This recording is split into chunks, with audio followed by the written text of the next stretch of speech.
I've been running from it, tired of running from it, scared of feeling something. Now I'm stuck here trying to get up out of this hole.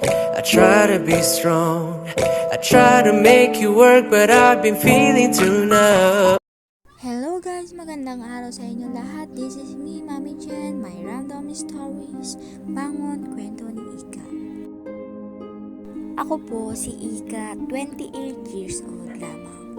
Kwento ko lamang po kung paano nabago ang buhay ko sa isang iglap lamang. Mula sa maranyang pamumuhay na nabibili ang lahat ng luho ay humantong sa pagiging katulong na sumusweldo ng 300 piso kada araw.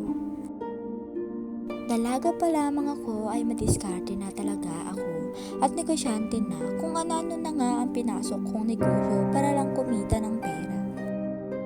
Nag-networking na rin ako pero hindi naging tagumpay hanggang sa sinubukan ko mag-supply ng ukay-ukay bail dito sa lugar namin.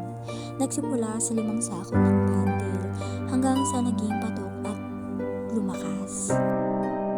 Nagkaroon po ako ng bodega at naging direct supplier na nga.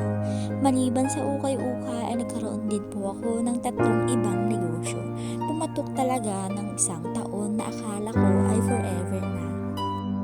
Pero isang araw nagkaroon ng problema. Sabay-sabay nawala ang lahat. Nalugi ako at nawala lahat ng investment ko.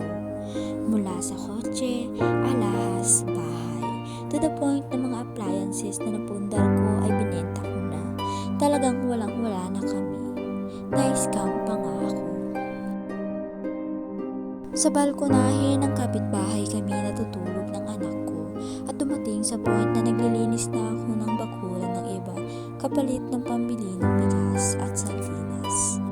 Sa kalagitnaan ng problema, iniwan pa ako ng partner ko at hinayaan niya ako sa sitwasyon ko. Ang masakit pa noon ay isa rin pala sa rason kung bakit nalugi ako sa negosyo. Ang laki-laki pala ng kinukuha